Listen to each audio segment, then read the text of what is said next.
වැරදි කාමසේවනයක් වෙලා නම් නිරේ උපදින්නටත් ඊළඟට තිරිසන් සත්තු අතර ඉපදිලා ඒ රහස් ප්‍රදේශවල ලෙඩ හැදිලා කුණු වෙන්නත්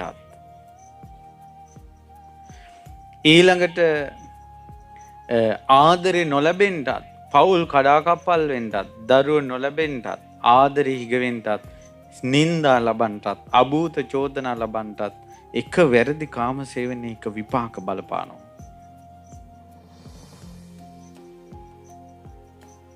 මැරෙනකල් ඉන්නේ විපාක දෙන්න. සියලු සෙල්ලම් මැරෙනකල්. ඊට පස්සේ දැන් සමහර වැරදි කාමසේවනයේ විපාකයක් තමයි ස්ත්‍රීත් නොවන පිරිමිත් නොවන චරිත. ඇස් දෙක කොල්ලෙක්ගේ ඇඟක් ඇස් දෙකේ බැල්ම කෙල්ලෙක්ගේ වගේ.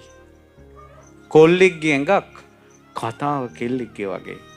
කොල්ලෙක්ගේ ඇඟක් අතපය හැරෙන්නේ කෙල්ලෙක්ගේ වගේ. කොල්ලෙක්ගේ ඇඟක් ගමන බිමන කෙල්ලෙක්ගේ වගේ. උපතින් ලැබුණේ ඒක නම් එපා කියන්නද? එයා හිතලා කරන එකක්ද ඒක? කර්මානුරූපව ඒ චරිතය පැද්දුවා.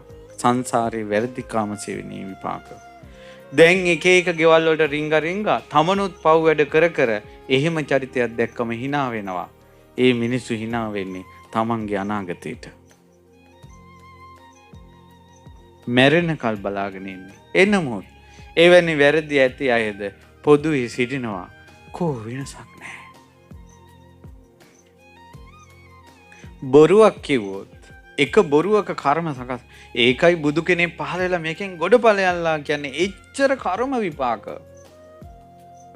දැනගත්තත් නැතත් දැන් වැරදි කාමසේවනයේ කියන එක දැනගත්තත් නැතත් කියන්නේ සමහර අය ළමයි ඇවිල්ලා අපිට ප්‍රශ්න ඉදිරිපත් කරනවා. ස්වාමීනි අපි නම් බඳින්න ඉන්නේ ගෙවල් වලිනුත් කැමති නම් අපි අනිවාර්යෙන් මේ ඉගෙනගෙන හරි අනිවාර්යෙන් බඳිනවා නම් අපි එකට හිටියට මොකද?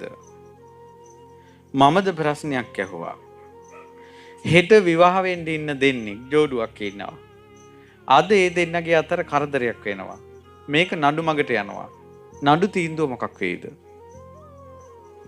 හෙට විවාහ වෙන්න හිටියත් අද ඒක ස්ත්‍රියකට කරදර කිරීමේ දණ්ඩනයට යටත් වෙන්නේ. මේ පෙරෙන්න තියෙන ලෝකේ නීතියෙන්ුත් ඔබ හිර වෙනවා නම් කර්ම බලවේගයේ නීත්‍යානුකූලව දෙමව්පියන් සහිත මේ සමාජය ඔහු බිරිඳයි ඔහු ස්වාමියාව කියලා පිළිගන්නා තාක් එතනින් පෙර වෙන සියලුම අකටයුතුකම් නරක ක්‍රියාවලටයි අයිති වෙන්නේ.